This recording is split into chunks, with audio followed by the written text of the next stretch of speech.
Topic है वो electric flux है। ये सेकंड ईयर की फ़िज़िक्स के चैप्टर नंबर 12 का टॉपिक नंबर 12.5 है। इसको हम देखेंगे। इससे पहले मैं आपको थोड़ा सा रिव्यू बता दूं कि हमने इलेक्ट्रोस्टैटिक वाला चैप्टर पढ़े हैं। उस चैप्टर के अंदर हमने इलेक्ट्रिक फील्ड के बारे में पढ़ा, इलेक्ट्रिक फील्ड ऑफ लाइन के बारे में पढ़ा, कूलम्स लॉ हमने डिस्कस किया, चार्जेस के दरमियान फोर्सेस ऑफ अट्रैक्शन रिपल्शन हमने देखी। आज हम यहाँ पे जो डिस्कस करेंगे वो इलेक्ट्रिक फ्लक्स है। मतलब किसी भी सर्टन एलिमेंट ऑफ एरिया में से कितनी number of magnetic electric field of line pass करती हैं तो वो उसका फ्लक्स होता है। फ्लक्स इज़ अ नंबर, ये एक नंबर है। मतलब किसी भी सर्टन एलिमेंट के एरिया के कोई भी रेक्टेंगल है उसके अंदर अगर 10 magnetic 10 electric field of line pass कर रही है तो उसका फ्लक्स क्या है, 10 है। तो फ्लक्स इज़ अ नंबर, जो आज हम यहाँ पे डिटेल में इसके बारे में बात करेंगे। सबसे पहले इलेक्ट्रिक फ्लक्स की डेफिनेशन कर लेते हैं। The number of electric field of line, हमने इलेक्ट्रिक फील्ड ऑफ लाइन के बारे में भी पढ़ा है कि ये इमेजिनरी लाइंस होती हैं जो कि हम खुद से ड्रा करते हैं, जो कि ये वो लाइंस होती हैं जिस लाइन में टेस्ट चार्ज पार्टिकल किसी भी पॉइंट चार्ज के फील्ड के अंदर उसको प्लेस करें तो वो टेस्ट चार्ज जिस पाथ को फॉलो करता हुआ जाता है वो पाथ को हम जो है वो इलेक्ट्रिक फील्ड ऑफ लाइन कहते हैं। The number of electric field of line passes through a certain element of area is known as electric flux. किसी भी certain element of area, rectangle हो सकती है, कोई स्फीयर हो सकता है, कोई हमारे पास जो है वो हालो स्फीयर हो सकता है, कोई सिलेंडर हो सकता है, कोई हमारे पास लाइन हो सकती है। इसमें से जितनी जो है वो मैग्नेटिक किसी भी जो एरिया है सर्टन एलिमेंट ऑफ एरिया उसमें से जितनी electric field of line pass करती है उसको हम इलेक्ट्रिक फ्लक्स का नाम देते हैं। Flux is a Latin word, तो ये लतीनी ज़बान का लफ्ज़ है विच मीन फ़्लो, जिसका मतलब है कि फ़्लो, बहाव को हम कहते हैं। It is denoted by greeks letter, जिसको हम जो ग्रीक्स लेटर फाई से डिनोट करते हैं। इसको अगर एग्जांपल की हेल्प से एक्सप्लेन किया जाए तो वो हमारे पास है, ये कोई सर्टन सेक्शन है जिसमें से electric field of line outside की तरफ जो है बाहर निकल रही है। यहाँ पे इलेक्ट्रिक फील्ड ऑफ लाइन एक दूसरे के पास पास है, यहाँ पे इलेक्ट्रिक फील्ड ऑफ लाइन एक दूसरे से अवे हैं। तो मैंने बताया था जहाँ पे इलेक्ट्रिक फील्ड ऑफ लाइन एक दूसरे के पास पास हो वहाँ पे इलेक्ट्रिक फील्ड स्ट्रांग होता है, वहाँ पे इलेक्ट्रिक फील्ड जहाँ पे लाइनें एक दूसरे से अवे होती हैं वहाँ पे फील्ड जो है वो वीक होता है। तो अगर हम इस जगह पे जहाँ पे इलेक्ट्रिक फील्ड स्ट्रांग है और इलेक्ट्रिक फील्ड ऑफ लाइन एक दूसरे के पास पास है वहाँ पे अगर हम कोई एरिया को प्लेस करते हैं तो यहाँ पे आप देखें कितनी इसमें से फील्ड ऑफ लाइन पास कर, 1 2 3 और 4, और इस पॉइंट पे फ्लक्स क्या है, 4 ए। अगर डायग्राम में देखें तो यहाँ पे फ्लक्स जो है वो 4 है। लेकिन अगर यही वाला आप रेक्टेंगल जो है वो जो हमारे पास एक एरिया है इसको अगर यहाँ पे प्लेस करें तो यहाँ पे फील्ड वीक हो जाता है। यहाँ पे फील्ड वीक हो जाएगा तो इसके अंदर इलेक्ट्रिक फील्ड ऑफ लाइन आप कितनी पास करें, सिर्फ 2 पास कर रही हैं, तो यहाँ पे फ्लक्स फिर क्या होगा, 2 होगा। यहाँ पे फ्लक्स 4, चूँकि लाइन इसमें से 4 पास कर रही है, यहाँ पे इलेक्ट्रिक फ्लक्स जो है वो 2 है, चूँकि इसमें से सिर्फ 2 electric field of line pass करी है। For example the flux phi through the area A is 4, तो इस जगह पे एरिया के अंदर फ्लक्स कितना है, 4। वाइल जबकि the flux through B is 2, इस बी के अंदर से फ्लक्स क्या है, 2 एज शो इन फिगर, जो कि फिगर में हमारे पास जो है वो इसको शो करवाया। मैथमेटिकली फॉर्म को हम इस तरह से डिनोट कर सकते हैं कि मैथमेटिकली भी इसकी डेफिनेशन हम कर सकते हैं इलेक्ट्रिक फ्लक्स की। एक तो हमने डेफिनेशन पढ़ी है, the number of electric field of line passes through certain element of area is called electric flux. दूसरी हमारे पास डेफिनेशन है जो कि मैथमेटिकली इसकी डेफिनेशन भी आप कह सकते हैं, पेपर में आप जो सी मर्जी लिख सकते हैं। मैथमेटिकल फॉर्म है the electric flux is defined as, इसको हम इस तरह से डिफाइन कर सकते हैं, dot product of electric field intensity, dot product किसकी, इलेक्ट्रिक फील्ड इंटेंसिटी की, एंड वेक्टर एरिया ए।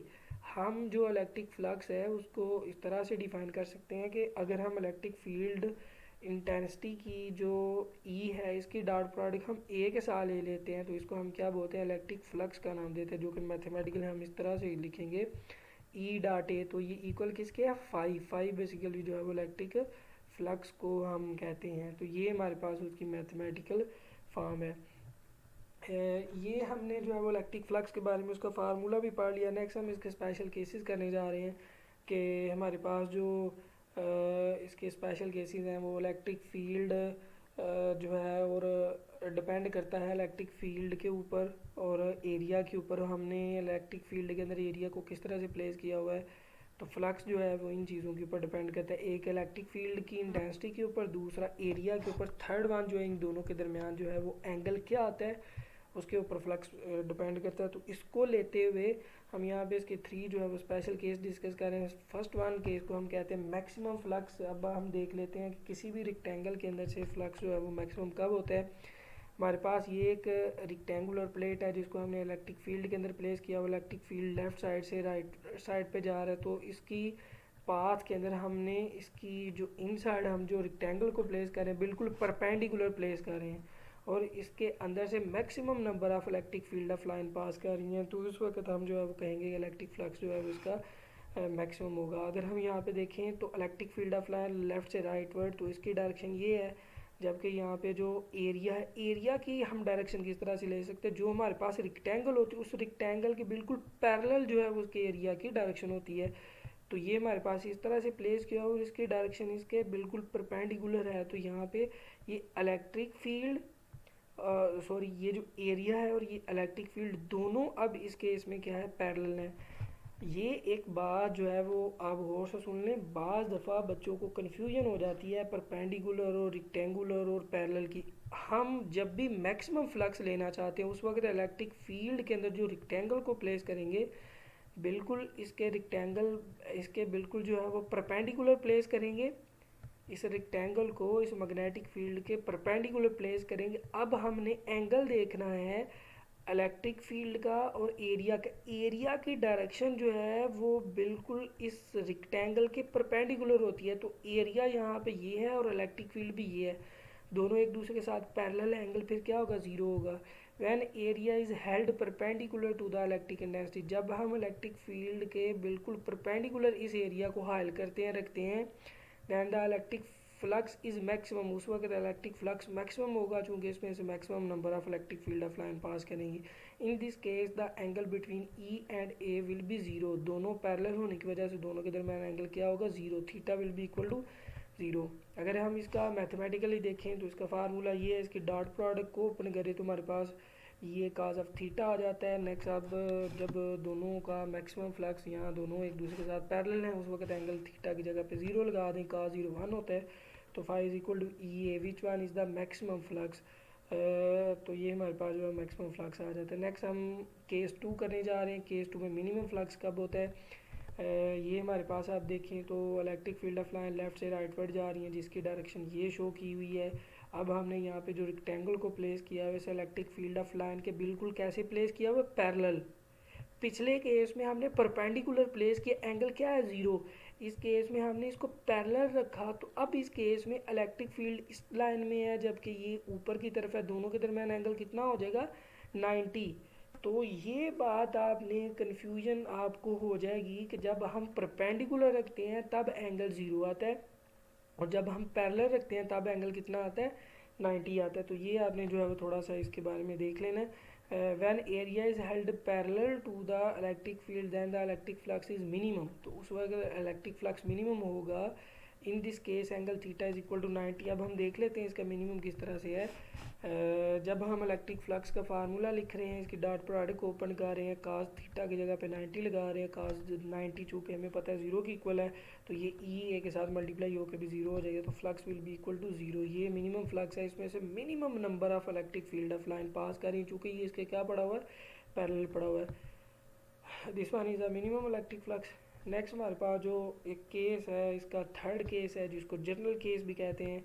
इस केस में क्या है कि व्हेन एरिया इज हेल्ड या when area is inclined at angle theta with the line, जब इलेक्ट्रिक फील्ड ऑफ लाइन के बिल्कुल बिल्कुल जो है वो थीटा एंगल के ऊपर अगर हम किसी प्लेन को रख देते हैं या इस इलेक्ट्रिक फील्ड के इंक्लाइंड झुकी हुई जहाँ पे कुछ ना कुछ इसकी स्लोप जो है वो एग्जिस्ट करती है वहाँ पे अगर इसको प्लेस करते हैं तब इसका हम जो है वो देखेंगे कि फ्लक्स क्या होगा। अगर हम यहाँ पे देखें ये हमारे पास एक रेक्टेंगल है, इस रेक्टेंगल को हमने थीटा एंगल के ऊपर प्लेस किया हुआ है, मतलब ना तो ये इस इलेक्ट्रिक फील्ड के हॉरिजॉन्टल है मतलब पैरेलल है और ना ही इसके परपेंडिकुलर है, जैसे कि हमने पिछले दो केसेस देखे। यहाँ पे इसके साथ कोई ना कोई एंगल थीटा बना रहा है तो अब हम यहाँ पे देखें इसमें से ना तो maximum number of magnetic electric field of line pass कर रही है और ना ही मिनिमम नंबर ऑफ पास कर, बल्कि मीडियोकर जो है वो यहाँ पे इसका फ्लक्स होगा। तो यहाँ पे इसके फ्लक्स को देखने के लिए हम क्या करते हैं, आपको जैसे कि पता है कि हमारे पास अगर कोई वेक्टर हो लाइक इस तरह का, हमारे पास अगर कोई एक्स वाई प्लेन हो, इस एक्स वाई प्लेन के अंदर हमारे पास ये कोई वेक्टर हो, ये वेक्टर हॉरिजॉन्टल लाइन के साथ एंगल जो है वो थीटा बनाएं। ये वेक्टर हमारे पास अगर कोई ए वेक्टर है तो इसके अगर हम इसके कंपोनेंट ड्रा करें, ये हमारे पास एंगल इसका थीटा है। अगर इसके कंपोनेंट ड्रा करें तो एक्स एक्सिस के अलोंग इसका एक कंपोनेंट आएगा, जिस कंपोनेंट को हम बोलेंगे कि this one is a x axis component, और ये एक वर्टिकल कंपोनेंट आएगा, इसको हम बोलेंगे ये वाई एक्सिस के अलोंग कंपोनेंट है। थीटा के साथ वाला जो कंपोनेंट होता है इसको हम पढ़ेंगे ए काज ऑफ थीटा। ये हमारे पास जो है वो ए इस तरह से काज ऑफ थीटा आएगा, जबकि ये जो वर्टिकल कंपोनेंट है ये क्या आ जाएगा, ए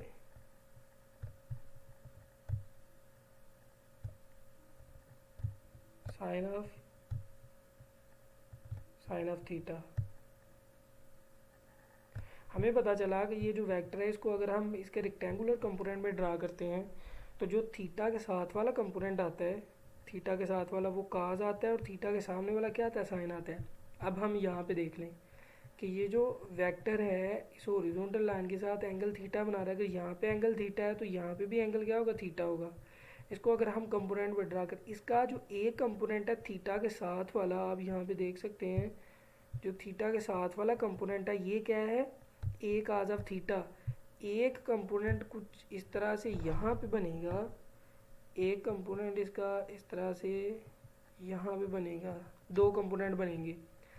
अगर हम यहाँ पे देखें ये कंपोनेंट इस मैग्नेटिक फील्ड के साथ क्या है, मैक्सिमम परपेंडिकुलर है। तो हमने देखा है कि जब इलेक्ट्रिक फील्ड ऑफ लाइन के जो हमारा एरिया होता है परपेंडिकुलर होता है वहाँ पे फ्लक्स क्या आता है, मैक्सिमम। तो इस साइड से जो इस कंपोनेंट की वजह से जो फ्लक्स आएगा मैक्सिमम आएगा। लेकिन अगर हम देख लेते हैं दूसरा इसका कंपोनेंट जो है वो इस तरह से ये कंपोनेंट आएगा, ये वाला इसका रेक्टेंगुलर कंपोनेंट जो कि इसकी डायरेक्शन अपवर्ड इस तरह से इसकी डायरेक्शन होगी। और यहाँ पे अगर आप इसकी डायरेक्शन देखते हैं और साथ ये इलेक्ट्रिक फील्ड ऑफ लाइन इनकी डायरेक्शन देखते हैं तो दोनों के दरमियान एंगल कितना है, ये दोनों के दरमियान एंगल 90 है। तो एंगल 90 होने की वजह से इसके रेक्टेंगल की वजह से जो फ्लक्स होगा वो ज़ीरो होगा। जबकि ये यहाँ पे हमारे पास जो कंपोनेंट है इसकी अगर डायरेक्शन देखें तो इसकी डायरेक्शन जो है वो इस कंपोनेंट के बिल्कुल परपेंडिकुलर होगी, दोनों एक दूसरे के साथ पैरेलल होने की वजह से यहाँ पे फ्लक्स मैक्सिमम, यहाँ पे फ्लक्स इसकी वजह से मिनिमम आएगा। तो फिर हम यहाँ पे इन दोनों के फ्लक्स को ऐड करेंगे तो ये तो ज़ीरो है, तो इस वजह से सिर्फ और सिर्फ कौन सा हमारे पास जो है वो फ्लक्स आ जाएगा, लिखा हुआ A is a neither perpendicular nor parallel to the electric field but is inclined at angle theta. जब ये जो हमारे पास सेक्शन है, जो एरिया है, ना तो परपेंडिकुलर ना हो ना ही पैरेलल हो बल्कि किसी एंगल थीटा के साथ हो, तब इसके कंपोनेंट जो है वो आप लिख सकते हैं।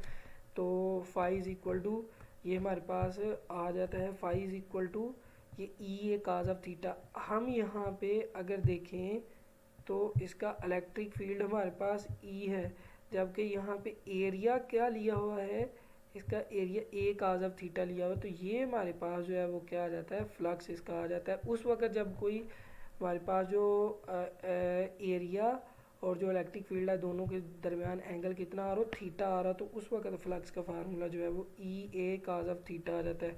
नेक्स्ट अगर हम इसके जो इलेक्ट्रिक फ्लक्स है इसके यूनिट की बात करें तो इसके यूनिट जो है वो न्यूटन मीटर स्क्वायर पर जो है वो कोलम स्क्वायर आते हैं, न्यूटन मीटर स्क्वायर पर कोलम जो है इसके ऐसे यूनिट है। तो ये आज का हमारा टॉपिक था। उम्मीद है सब बच्चों को समझ आई होगी, लेकिन किसी भी पॉइंट की आपको समझ नहीं आई तो कमेंट सेक्शन में जाके जो है वो आप क्वेश्चन कर सकते हैं। आज के लिए इतना ही, मिलते हैं नेक्स्ट वीडियो में, तब तक के लिए अल्लाह हाफिज़।